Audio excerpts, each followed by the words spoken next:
Bonsoir à toutes et à tous et bienvenue dans votre journal. Tout de suite, l'actualité. Ouverture sur la conférence internationale consacrée au crime du colonialisme en Afrique. Les participants appellent à la criminalisation du colonialisme, de l'esclavage, de la ségrégation raciale et de l'apartheid.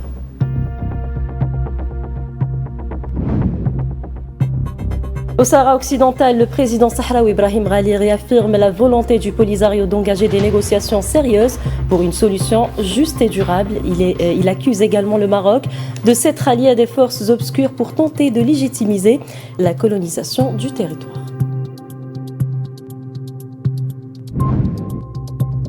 Et enfin, au Soudan, l'armée poursuit son avancée avec de nouvelles offensives contre les forces de soutien rapide au nord et à l'ouest du Kordofan, dans un contexte de tension et de risques humanitaires accrus.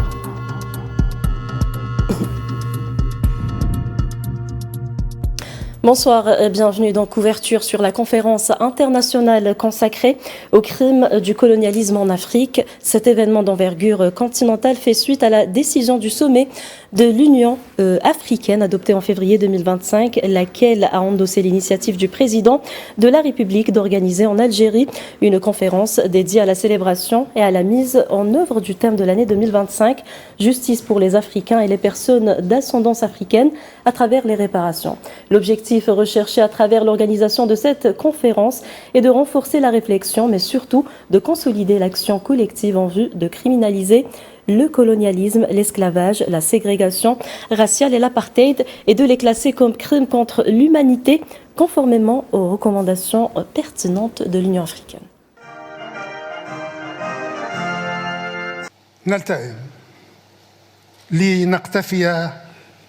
Nous nous réunissons pour suivre les traces de nos ancêtres, ceux qui ont persévéré, résisté et triomphé. Nos ancêtres qui ont transformé la résistance en révolution, les révolutions en bataille et les batailles en miracles. Nos ancêtres qui ont libéré les terres et les patries et ont affranchi les peuples du joug de l'esclavage et de l'oppression. Nous nous réunissons non pas pour pleurer le passé, ni pour nous complaire dans la douleur, ni pour attiser la haine, mais pour faire respecter les droits, appeler les choses par leur nom et obliger le monde à assumer ses responsabilités. Notre pauvreté nous a convaincus et cette conviction est la vérité et la justesse que le traitement des séquelles du colonialisme est devenu une nécessité pour continuer à avancer avec détermination et constance vers la construction de l'avenir auquel aspirent les filles et les fils de l'Afrique dans la dignité, la fierté, la justice et l'équité.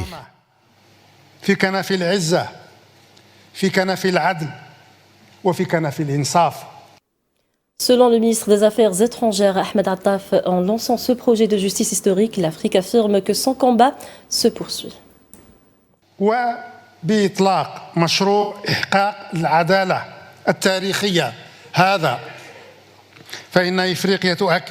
En lançant ce projet de justice historique, l'Afrique affirme que son combat se poursuit. Tant que perdureront les tentatives d'effacement de l'histoire, de déformation des faits et de falsification de la réalité, tant que les crimes du colonialisme ne seront pas reconnus de manière explicite et responsable, tant que le phénomène colonialiste lui-même ne sera pas qualifié dans les registres du droit international pour ce qu'il est réellement, à savoir un crime odieux et honteux qui ne peut être prescrit, ni ignoré, ni oublié. La réalité du colonialisme est qu'il a provoqué une éclipse qui a exclu nos nations de l'histoire de l'humanité et les a privées de leur contribution à son écriture dans le cadre de la démarche de l'humanité vers la civilisation et la modernité. Le colonialisme a représenté le plus grand revers et le plus grand recul dans cette marche. La réalité du colonialisme est qu'il a interrompu le processus de reconstruction de nos États nationaux et nous a privés de la possibilité de le mener à bien de manière à permettre à nos peuples d'exercer leur souveraineté absolue sur leur destin.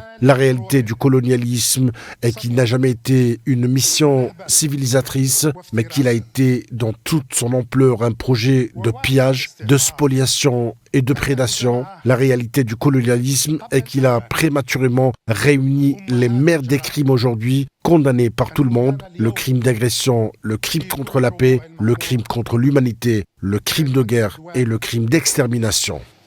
والجريمة ضد السلم والجريمة ضد الإنسانية وجريمة الحرب وجريمة الإبادة. Autre peuple souffrant le martyre, le peuple palestinien. Ahmed Attaf a rappelé que les paroles du défunt Nelson Mandela, qui a dit un jour « La liberté en tant qu'Africain restera incomplète sans la liberté de la Palestine ». وكذلك الأمر بالنسبة لأشقائنا في فلسطين. Il en va de même pour nos frères en Palestine, à Gaza, en Cisjordanie et à Al-Quds occupé. À tous, nous affirmons la fermeté de l'Afrique sur les paroles de son défunt leader Nelson Mandela, selon lesquelles notre liberté en tant qu'Africains restera incomplète sans la liberté de la Palestine. Ce qui nous réunit aujourd'hui n'est pas tant un slogan que nous brandissons, mais plutôt une responsabilité qui pèse sur nos épaules à tous. Une responsabilité que nous ne pouvons qu'assumer, impérative, contraignante, totale. Alors du 30 novembre au 1er décembre 2025 se tient la conférence internationale sur les crimes du colonialisme en Afrique, un événement continental majeur soutenu par l'Assemblée de l'Union africaine. Cette initiative s'inscrit dans le cadre du thème de l'année 2025, justice pour les Africains et les personnes d'ascendance africaine à travers les réparations. Et pour en parler, donc, nous avons le plaisir de recevoir ce soir le prince Kouma Ndembe, président de la Fondation Afrique Avenir International. Prince Ndembe, bonsoir, bienvenue. Bonsoir, madame. Merci d'avoir accepté notre invitation. Mais c'est un plaisir de venir en Algérie et d'être dans votre studio. Merci. Pour parler avec votre téléspectateur. Très bien, on va parler de cette conférence qui vise à criminaliser le colonialisme, l'esclavage et la ségrégation et aussi l'apartheid. Selon vous, ces initiatives peuvent-elles vraiment aboutir à des mécanismes juridiques contraignants au niveau international? Il faut. Mais c'est un combat. Ce n'est pas donné. Il faut bien se rendre compte que nous avions le narratif colonial. N'est-ce pas? Nous, quand on était enfant, quand on allait à l'école, mais c'est ce que le colon écrivait qu'on apprenait. C'est-à-dire que tout ce qu'il a fait était bien, mais la réalité de nos terrains, c'est qu'on ne s'en sortait pas. Qu'on était dans nos pays, mais on était comme des étrangers dans notre pays. Que les avoirs, c'était pour l'autre et non pas pour nous. Alors, ce sont des combats. Les pays africains se sont battus jusqu'à obtenir l'indépendance, au moins formelle. Mais aujourd'hui, je crois que c'est clair. Tant que le colonialisme n'est pas condamné comme un crime, il risque de continuer son travail. Donc, il faut qu'au niveau international, ce qui s'est passé, d'abord, il n'y a pas que le colonialisme, il y a d'abord l'esclavage, avant le colonialisme. Mais toutes ces années de détresse profonde des peuples africains, mais il faut qu'on sorte de là. Mais on ne va pas sortir de là si facilement que ça. Et comment obliger ces pays colonisateurs aujourd'hui de regarder leur passé en face? Mais il faut aussi décoloniser les pays qui ont colonisé. Il faut les décoloniser au niveau mental. Et il faut les décoloniser au niveau de la vie quotidienne. La décolonisation, ce n'est pas seulement pour les peuples africains. La décolonisation, c'est aussi pour les peuples qui ont colonisé. Et ça, c'est très important. L'expérience que j'ai eue quand j'enseignais dans les universités européennes, c'est bien ça. C'est-à-dire que les étudiants étaient surpris de tout ce que je leur apportais comme document. À l'université de Berlin, ce qui s'est même passé à un moment, c'est que je ne comprenais pas pourquoi ma salle était toujours archi pleine. Mes étudiants apportaient leurs parents pour que leurs parents aussi entendent ce qu'ils n'avaient jamais entendu à l'école. Donc il faut aussi décoloniser l'ancien colonisateur. Mais vous comprenez, la décolonisation... Vous voulez dire quoi par décoloniser l'ancien colonisateur? Je vais vous donner des exemples très pratiques. Quand à Berlin aujourd'hui, parce que nous avons réussi avec ma petite fondation et des structures allemandes à ce que quand on voit une rue avec portant le nom d'un ancien esclavagiste ou bien portant le nom d'un colonisateur, nous alertons la mairie de cette mairie de Berlin pour leur dire attention, vous êtes en train de célébrer l'esclavage ou bien la colonisation.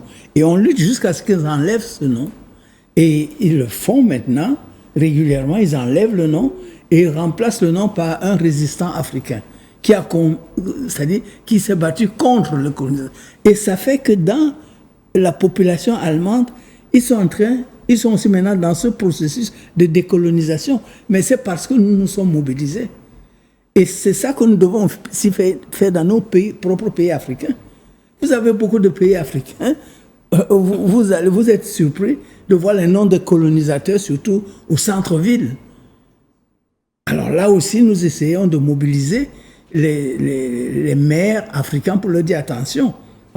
Mais vous ne pouvez pas chaque jour faire à ce que vos citoyens célèbrent plutôt leurs dominateurs. Il faut décoloniser. Donc la décolonisation, ce n'est pas un processus. Mais aujourd'hui, M. Ndembe, les Africains ou les pays qui ont été colonisés demandent à ce que le colonisateur puisse enfin reconnaître ces crimes. Oui, mais il ne va pas reconnaître ça comme ça. Il faut qu'il y ait des travaux scientifiques de fond qui aient été faits. Il faut que la politique s'empare. Et je crois que c'est ça qui est... Et comment le contraindre à faire face à ce passé aujourd'hui? Mais voilà, je crois que les chefs d'État africains, depuis quelques années, se sont emparés de cette question-là et ils sont en train d'utiliser les résultats de la recherche scientifique pour qu'au niveau politique maintenant, ils disent « mais nos relations avec vous, l'Europe, l'Amérique, etc., voici les conditions. Voici les conditions. » Au début, bien sûr, les autres vont dire « non, non, non, non ». Mais ça fait partie du jeu politique. Il faut absolument... Et puis la jeunesse, vous comprenez, la jeunesse du monde est africaine. Ce que les gens doivent comprendre, c'est que l'avenir, c'est l'Afrique. Les pays colonisateurs, ils ont fait leur temps. Vous savez qu'aujourd'hui, nous sommes en 2025. En 2050, c'est-à-dire dans 25 ans, ajoutez 25 ans à votre âge, un habitant sur Terre sur 4 sera africain. En 2100, un habitant sur Terre sur 3 sera africain. Vous voyez ce que cela veut dire? Et c'est cette Afrique-là, cette jeunesse africaine-là, qui va quand même, dans une bonne mesure, déterminer la marche du monde. Mais pour ça, il faut que la mémoire qui a été effacée, parce que le colonisateur, son arme secrète, la plus puissante, c'était d'effacer la mémoire du colonisé. Tout ce que nous avons pu faire depuis l'existence de l'humanité, il fallait oublier ça. Ça ne devrait plus exister. La seule référence, c'était celui qui t'a dominé, qui t'a colonisé, n'est-ce pas? Et qui te dit que c'est lui qui t'a apporté la civilisation. Ce qui est un mensonge. Et je crois que c'est très important ce que la recherche scientifique nous a montré aujourd'hui. L'Afrique, l'être humain que nous sommes, vous et moi, l'être humain que nous sommes, le Homo sapiens, a 330 000 ans. Je ne dis pas 3 000 ans. 330 000 ans. Et il est africain. C'est l'Afrique qui est l'origine de l'humanité entière. Et les Anglais nous ont produit le prototype de l'ancêtre britannique. En 2018, ils nous ont produit ça. C'est un noir aux yeux bleus. Un noir aux yeux bleus, ancêtre des Anglais. Mais c'est les Anglais qui nous ont donné ces résultats. Donc maintenant, les chefs d'État africains sont en train de prendre tous ces résultats-là et transformer... L'intérêt de ce type d'événement aujourd'hui. Ah oui, mais sinon ça n'aurait pas été possible. Et puis pourquoi l'Algérie? Vous comprenez?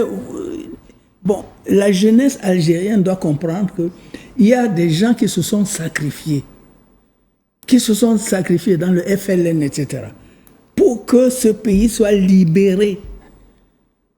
Et je dis depuis 2 jours que je suis ici que, mais on voit que vous avez gagné. Si le FLN avait échoué, vous ne seriez pas là où vous êtes aujourd'hui. Ça, il faut que les gens comprennent ça. Et c'est pour ça que, quand le président Tebboune propose donc à l'Union africaine que cette réunion se fasse en Algérie, Ce n'est pas par hasard, ce n'est pas un hasard. C'est parce que vous avez fait ce processus-là de lutter, de se sacrifier pour la libération de l'Algérie et vous avez gagné la bataille. Et c'est parce que vous avez gagné la bataille que nous, on peut faire ce genre de conférence aujourd'hui à Alger. Très bien. Comment amener aujourd'hui ces pays africains à s'unir pour parler d'une seule voix et demander une reconnaissance des colonisateurs africains? C'est un Là, processus. on parle de plusieurs pays. Mais comment unir ces pays pour parler d'une seule voix? C'est un processus qui a commencé en 1963, quand les chefs d'État, vous savez, à l'époque, on avait encore les gens comme Ben Bella, comme Nasser, comme Kwame Nkrumah, etc., comme Haïlé Sélassié, n'est-ce pas? On voulait une Afrique unie. Et c'est pour ça qu'il y a eu 1963, Addis Abeba. Bon, mais ça n'a pas réussi parce que le colonisateur était encore trop fort. C'est lui qui mettait les chefs d'État dans plusieurs pays. Bon, mais aujourd'hui, les choses ont évolué. L'Afrique change. Les choses ont évolué. Donc, c'est un processus. Et il faut que nos sacrifices d'aujourd'hui bénéficient à nos enfants qui seront aux commandes demain. Et ça, c'est possible. C'est vraiment possible. Mais qui aurait imaginé que les chefs d'État africains s'entendent pour dire qu'il faut criminaliser la colonisation? En 1960, ce n'était pas possible. 70, ce n'était pas possible. Mais aujourd'hui, c'est possible. Maintenant, il faut seulement que les hommes politiques mettent les fonds nécessaires pour qu'il y ait des structures dans les différents pays africains qui font ce travail de fond et mettent les résultats de la recherche scientifique, etc., à la disposition de la population. Très bien. Monsieur Ndembe, merci d'avoir répondu à toutes nos questions. Je vous en prie, c'était un plaisir. Plaisir partagé, merci beaucoup. Merci. Alors, nous allons poursuivre ce journal, chers téléspectateurs. Donc, le commissaire de l'Union africaine chargé des affaires politiques de la paix, Bankole Adeoye, a rappelé dimanche à l'adoption d'une position africaine commune pour protéger les ressources et le patrimoine culturel des pays du continent. Dans son discours prononcé lors de l'ouverture de la conférence internationale sur les crimes du colonialisme en Afrique, Bankole Adeoye a souligné la nécessité pour les Africains d'unir leurs rangs dans leur lutte pour la criminalisation du colonialisme. Il faut renforcer l'unité des États africains et impliquer la diaspora africaine. Il est important de soutenir les transformations en cours sur le continent pour une Afrique plus forte. Nous remercions le président algérien Abdelmadjid Tebboune d'avoir proposé la tenue de cette conférence historique qui représente une occasion pour l'Union africaine de réaffirmer sa position en faveur de la justice et de la criminalisation du colonialisme. L'Union africaine continuera à défendre l'unité territoriale des États et à lutter pour établir la vérité historique selon laquelle le colonialisme constitue un crime contre l'humanité. De son côté, le représentant de la région des Caraïbes à la conférence, Éric Philippe, a demandé à ceux qu'il a qualifiés de colonisateurs de reconnaître leurs crimes en accordant aux pays colonisés la possibilité de transférer la technologie et d'annuler la dette à titre de compensation. Notre région est l'une des plus touchées par les ravages du colonialisme et les crimes coloniaux commis par la France. Les États-Unis et la Grande-Bretagne, les colonies doivent reconnaître leurs crimes. Notre région doit bénéficier du transfert de technologie et de l'annulation de la dette à titre de compensation. L'esclavage dont ont souffert les peuples africains est un crime qui représente la première bombe atomique de l'histoire. Nous saluons l'initiative algérienne qui pourrait permettre d'unir les voix des pays qui ont souffert du colonialisme et de parler d'une seule voix. Le ministre togolais des Affaires étrangères a salué le rôle important joué par l'Algérie depuis l'indépendance dans l'émancipation de certains pays africains. Pour le chef de la diplomatie togolaise, la colonisation n'est pas juste un problème algérien, mais un problème mondial. Je voudrais féliciter le président Tebboune, féliciter mon collègue, le ministre Attaf et toute son équipe. Je pense que venir à Alger est la reconnaissance d'une légitimité à l'Algérie parce que d'abord, depuis les indépendances, l'Algérie a joué un rôle important dans l'indépendance de certains pays africains. Et de deux, la problématique de la colonisation, une problématique qui est défendue par le président Tebboune. et votre gouvernement. Donc ici, nous venons avec toute fierté pour défendre cette cause parce qu'en la vérité, la cause de la colonisation, ce n'est pas une cause algérienne, c'est une cause mondiale et particulièrement une cause africaine parce que nous sommes africains et nos pays sont victimes de des crimes de cette colonisation. Et nous pensons que le moment est venu d'en discuter et de trouver une solution. Vous saviez, le 16 février passé, les chefs d'État et de gouvernement de l'Union africaine, quand le président Tebboune avait voulu que cette conférence ait eu lieu, le Togo avait introduit une problématique sur la qualification des crimes de l'esclavage, de la déportation, de la colonisation, comme des crimes contre l'humanité et de génocide, ce que les chefs d'État ont fait. Donc nous sommes très heureux de discuter de cette question ici à Alger et je voudrais remercier les autorités algériennes pour ça. Le président Sahraoui Ibrahim Ghali a réaffirmé pour sa part la volonté du Front Polisario de coopérer avec le secrétaire général des Nations Unies et son envoyé personnel et d'entamer des négociations sérieuses et sincères sans conditions préalables dans son discours prononcé lors de la clôture des travaux du 11e congrès de l'Union de la jeunesse de l'Ayoun Sakia, Al-Hamra et du Oued Dahab. Ghali a souligné l'attachement des Sahraouis à défendre leurs droits légitimes par tous les moyens légaux qui leur permettent d'exercer leurs droits à l'autodétermination et l'indépendance.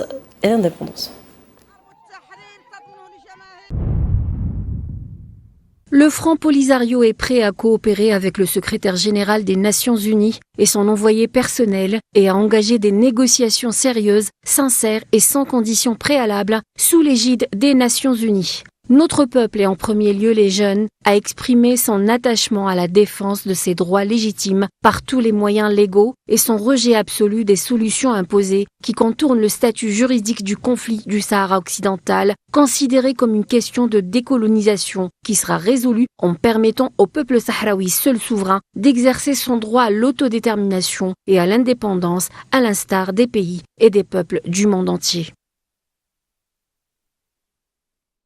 La conférence de la coordination européenne de soutien et de solidarité avec le peuple sahraoui ECOCO a pris fin samedi après-midi à Paris après 2 jours de travaux. Une 49e édition dont la déclaration finale est venue réaffirmer le droit inaliénable du peuple sahraoui à l'indépendance et à l'autodétermination. Commentaire de Souhila Akilal.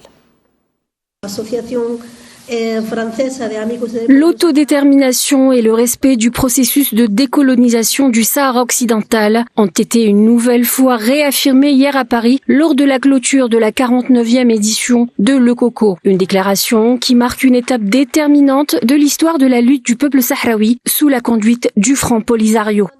La France y a été appelée à défendre les droits fondamentaux du peuple sahraoui devant les institutions internationales, mais également à avoir, aux côtés de l'Espagne, la responsabilité d'amener le Maroc à mettre fin à son occupation coloniale du Sahara occidental. C'est un message adressé à la France officielle, comme quoi le peuple sahraoui doit avoir son droit à l'autodétermination, donc la libre expression pour le peuple sahraoui pour s'autodéterminer et choisir son destin librement, c'est-à-dire l'indépendance. La position de la France, qui a reconnu l'année dernière, en juillet 2024, il a reconnu la souveraineté du Maroc sur le Sahara, ce qui est contraire au droit international. La conférence a pris également acte de la résolution 2797 du Conseil de sécurité du 31 octobre 2025 en dénonçant l'interprétation tapageuse qu'en a fait le Maroc, rappelant que cette résolution confirme le mandat de la MINURSO, reconnaît le Front Polisario seul représentant du peuple sahraoui et maintient l'objectif de l'ONU de parvenir à une solution politique juste, durable et mutuellement acceptable permettant l'autodétermination du peuple sahraoui conformément à la Charte des Nations Unies. En parallèle, la 4e commission de l'Assemblée générale a réaffirmé le statut juridique du Sahara occidental et la responsabilité de l'ONU envers le peuple sahraoui en matière de décolonisation. Elle a par ailleurs critiqué vivement le Maroc qui se fournit en armes et en drones tueurs contre les populations sahraouies dans le cadre des accords d'Abraham. La conférence annuelle de l'ECOCO constitue le principal rassemblement international de solidarité avec le peuple sahraoui depuis plus de 30 ans, avec un rôle important du Comité national algérien de solidarité avec le peuple sahraoui. Voilà, c'est la fin de ce journal. Merci de l'avoir suivi. Excellente soirée.